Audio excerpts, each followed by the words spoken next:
Satu kes kematian direkodkan di Sabah dipercayai membabitkan kes petasis atau wabak batuk kokol. Menteri Kesihatan Datuk Zaliha Mustafa berkata, setakat Januari tahun ini hingga semalam wabak batuk kokok di Sabah merekodkan 76 kes dan Kota Kinabalu mencatatkan kes tertinggi iaitu 20 kes. Kementerian Kesihatan walau bagaimanapun tidak memperincikan kes kematian sama ada melibatkan kanak-kanak atau tidak dari daerah mana kes kematian itu dicatatkan. Selain sama ada kaitan dengan fenomena cuaca panas dan strok haba ketika ini.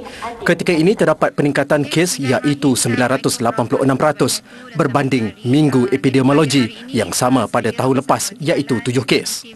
Daripada ini semua kita hanya berdepan dengan satu kes kematian atau fatality lah ya. Jadi ada beberapa daerah yang juga kita kenal pasti tentang hal kes ini.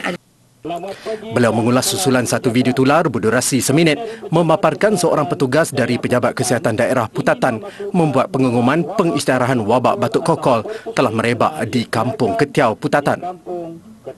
Menerusi video itu, petugas meminta penduduk agar cakna dengan wabak batuk kokol, terutama melibatkan kanak-kanak di bawah umur 1 tahun.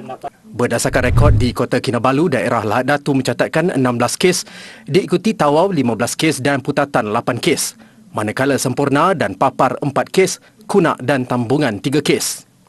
Beliau dalam pada itu menasihatkan ibu bapa jika ada anak-anak mereka mempunyai gejala batuk mendapatkan rawatan segera ke hospital berhampiran.